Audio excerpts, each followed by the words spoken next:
Student, आज हम बात करने वाले हैं यह है न्यू चैप्टर पॉलिटिकल साइंस का थर्ड चैप्टर, जिस पर हम डिस्कस करने वाले चैप्टर का नाम है समकालीन दक्षिण एशिया या कंटेम्प्रेरी साउथ एशिया। इस चैप्टर में हम साउथ एशिया की जो कंट्री है उनके बारे में एक डिस्कस करने वाले हैं।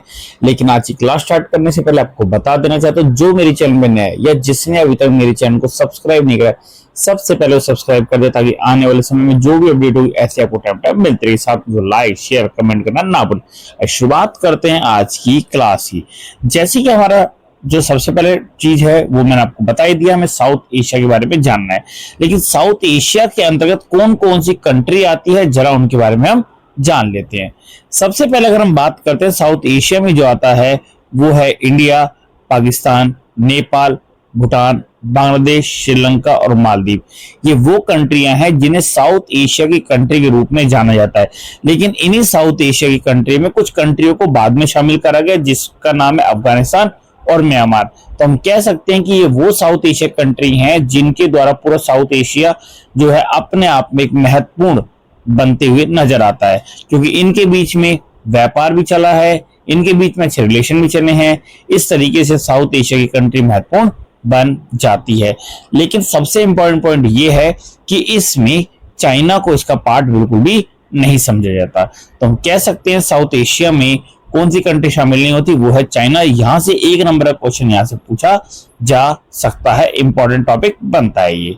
चलते हैं नेक्स्ट टॉपिक की ओर।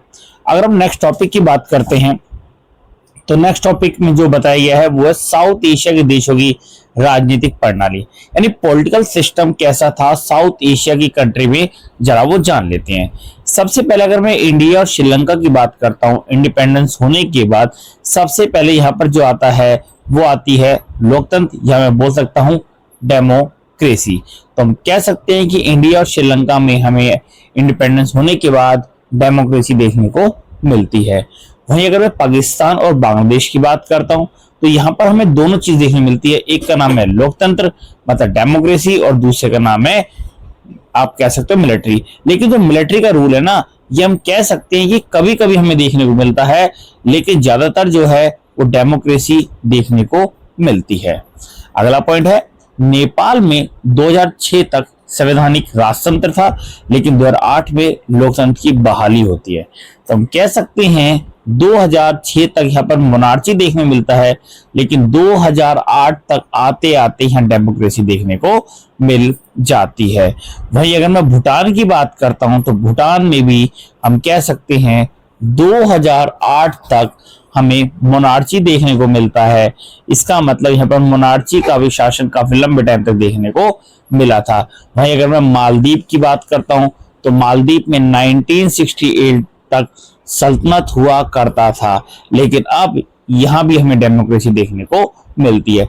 तो हम कह सकते हैं साउथ एशिया की कुछ ही कंट्री ऐसी हैं जहां पर हमें मिलिट्री देखने मिलती है, लेकिन ऑलमोस्ट जगह हमें डेमोक्रेसी देखने को मिलती है।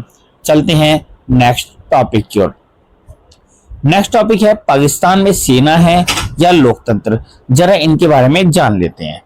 पाकिस्तान के बारे में कहा जाता है कि पाकिस्तान के पहले संविधान बनने के बाद देश की शासन की जो बागडोर है ना, वह अयूब खान ने अपने हाथ में ले ली थी।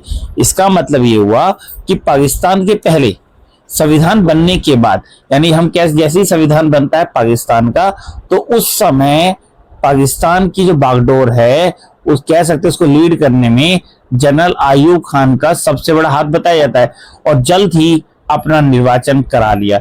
इसका मतलब वहां पर जो इलेक्शन होते हैं उसमें इलेक्ट किसको किया जाता है, जनरल अयूब खान को। लेकिन उनके शासन के खिलाफ जनता का गुस्सा भड़क गया, लेकिन जब वो नेता के रूप में काम कर रहे थे तो उनके खिलाफ जो है वहां की जो पब्लिक थी वो उनके अगेंस्ट हो जाती है।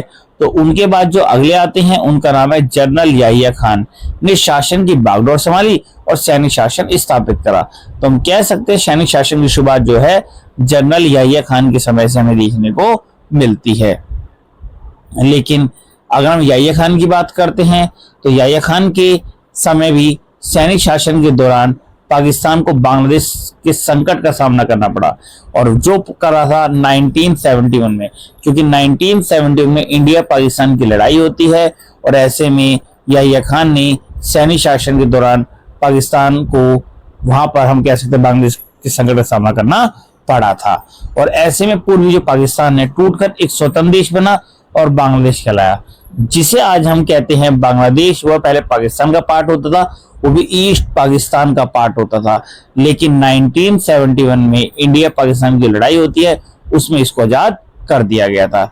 और उसके बाद 1971 से लेकर 1977 तक जुल्फिकार अली भुट्टो के नेतृत्व में यहाँ पर गवर्नमेंट बनाई जाती है।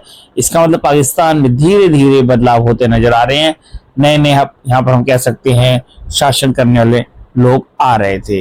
लेकिन वहीं अगर बात करने हैं, जनरल ज़िया-उल-हक ने 1977 में इस सरकार को गिरा दिया। इसका मतलब जो पहले गवर्नमेंट थी उसे 1977 में जनरल ज़िया-उल-हक ने हरा दिया और सैनिक शासन फिर से स्थापित कर दिया था। तो इसका मतलब कभी कभी डेमोक्रेसी आ रही है, कभी कभी यहाँ पर कह सकते हो मिलिट्री आ रही है, तो अदला बदली सी हमें देखने को मिल रही है। और वहीं 1982 के बाद बात करते हैं, जो जनरल ज़िया-उल-हक थे उनको लोकतंत्र समर्थन आंदोलन का सामना करना पड़ा।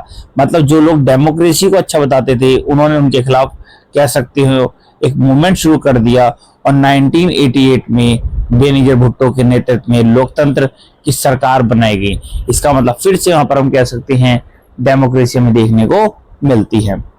लेकिन निर्वाचित लोकतंत्र की जो व्यवस्था है वो 1999 तक कायम रही। इसका मतलब जो डेमोक्रेसी से जो लोगों को चुना जा रहा था वो हमें 1919 तक देखने को मिलता है, क्योंकि इस तरीके से यहाँ पर शासन व्यवस्था चल रही थी।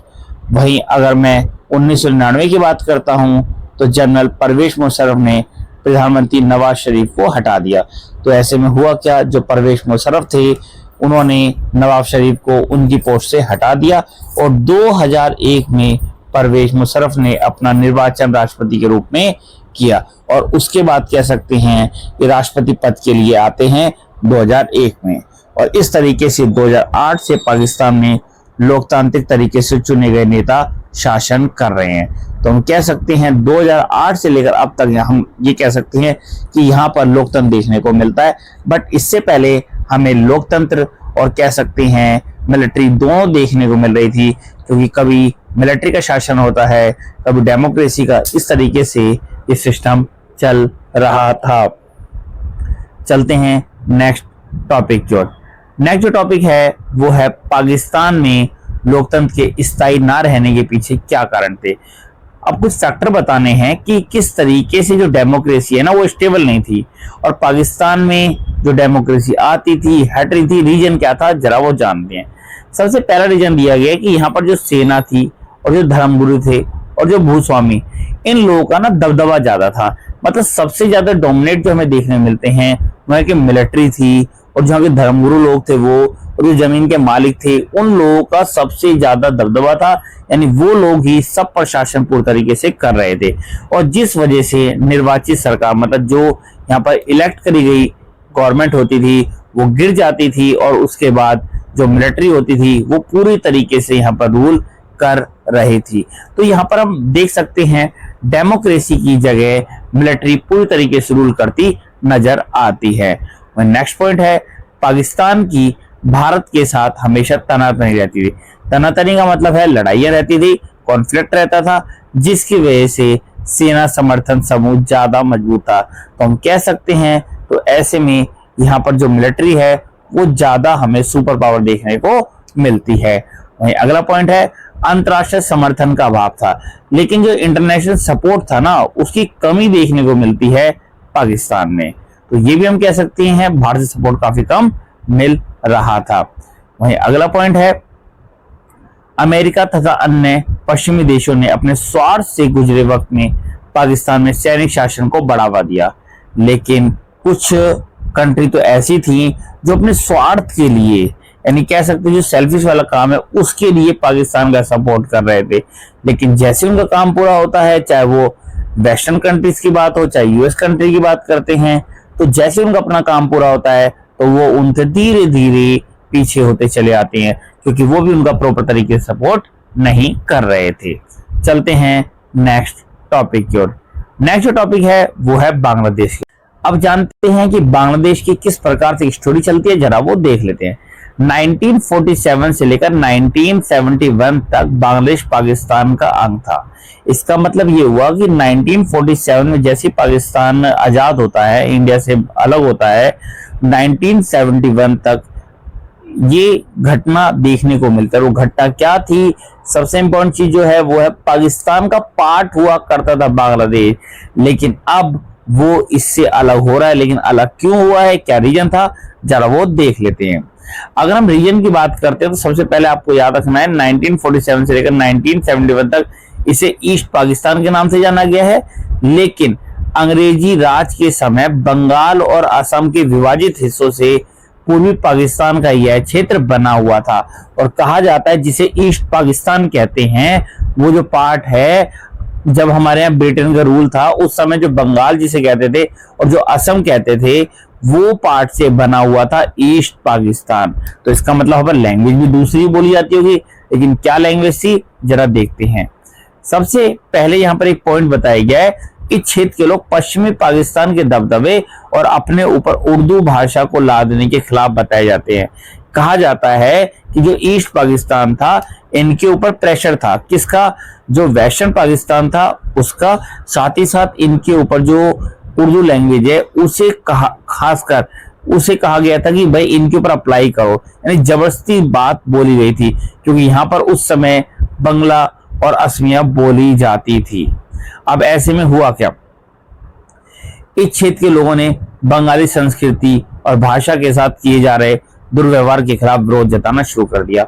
इसका मतलब कह सकते हैं जो ईस्ट पाकिस्तान के लोग थे उनके ऊपर एक तरीके से अब दबदबा हो गया था, किसका, वेस्ट पाकिस्तान के लोगों का, क्योंकि यहाँ पर जो बंगाल की कल्चर थी, जो लैंग्वेज थी, उनके साथ गलत किया जा रहा था, क्योंकि वो चाहते थे कि यहाँ पर उर्दू को पूरी तरीके से इनके ऊपर थोपा जाए।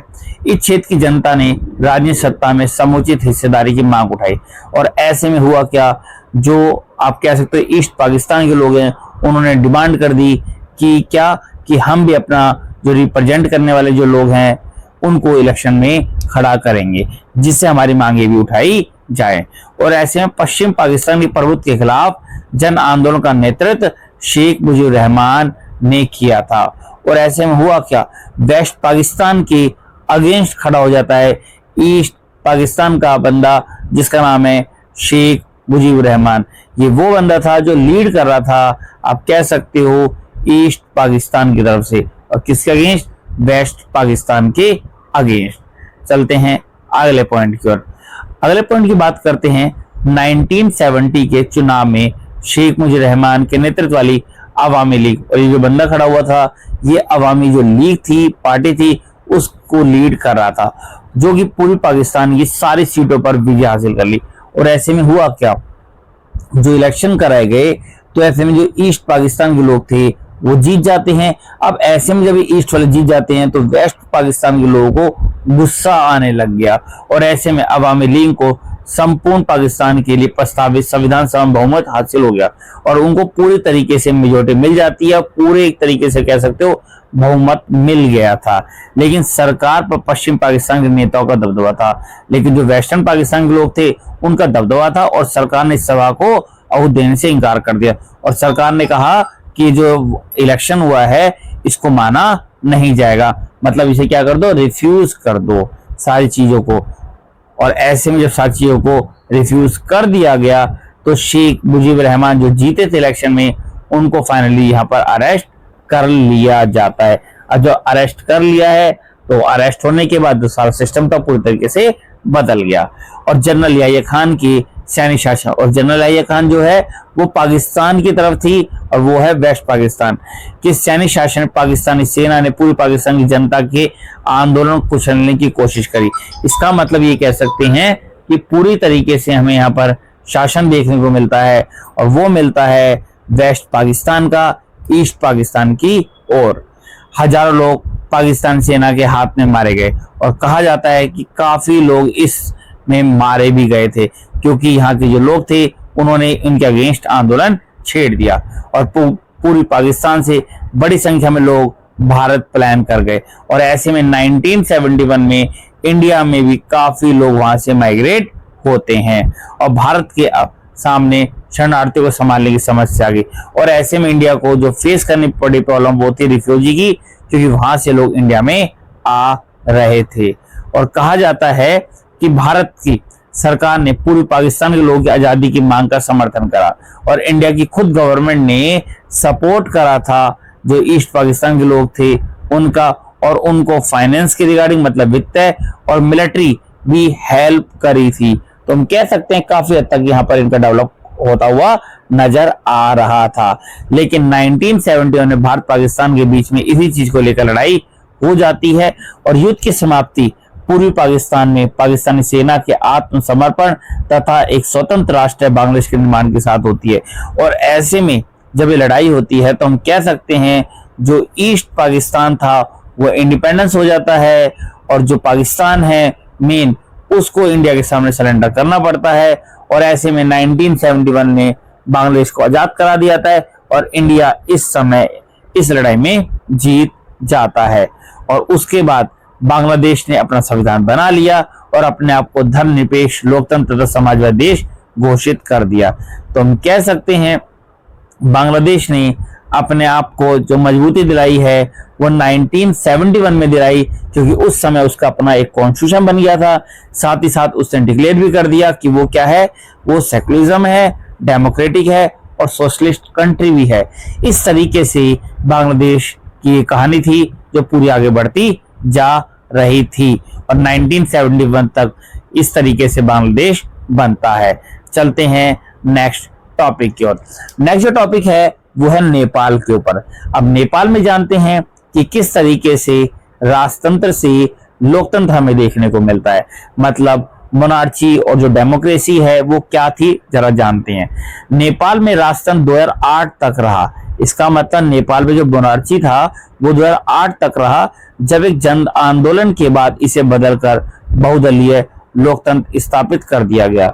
लेकिन कह सकते हैं बाद में इसे रिप्लेस कर दिया गया और वहां पर हम कह सकते हैं मल्टी पार्टी डेमोक्रेटिक की शुरुआत हो जाती है।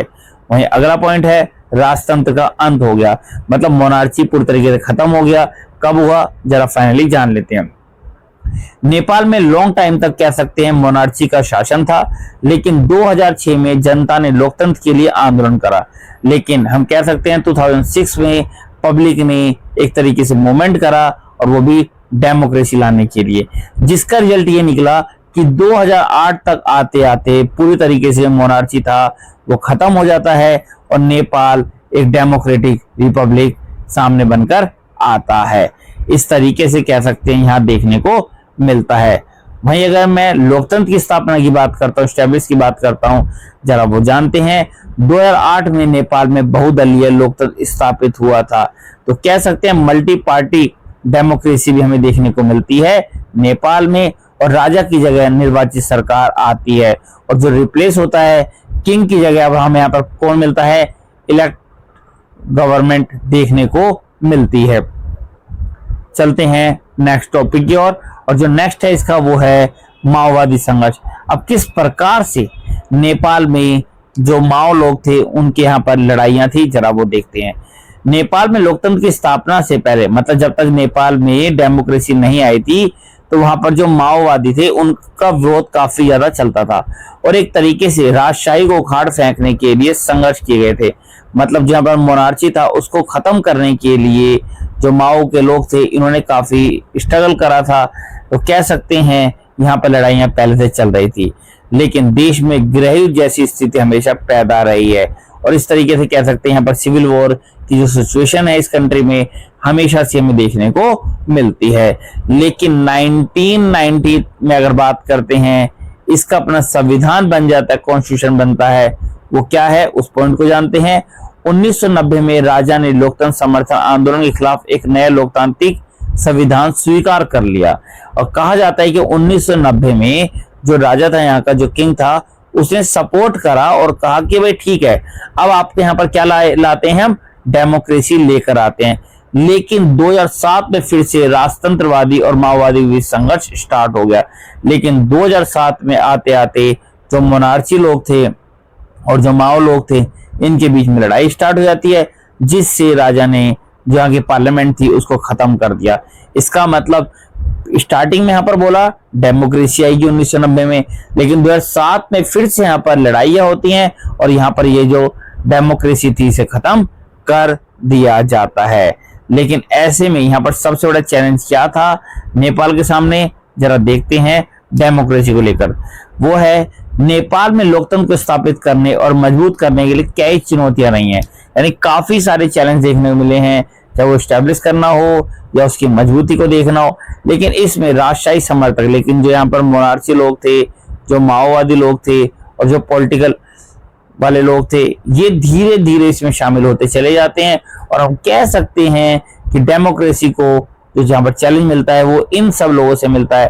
तो इस तरीके से नेपाल में देखने को मिलता है। लेकिन अगर मैं कॉन्स्टिट्यूशन की बात करता हूँ नेपाल में, नेपाल का जो कॉन्स्टिट्यूशन है फाइनली कह सकते हैं 2015 में हमें देखने को मिलता है। इस तरीके से नेपाल में लोकतंत्र की स्थापना हो जाती है। तो यहाँ पर इस तरीके से हमें ये देखने को मिलता है कि नेपाल किस तरीके से जो मोनार्ची था वहां से आप कह सकते हो डेमोक्रेसी आती है। आज के लिए सिर्फ इतना ही। नेक्स्ट जो वीडियो होगी उसमें आगे ये टॉपिक पर डिस्कस करेंगे। मिलते हैं नेक्स्ट पार्ट में। Thank you.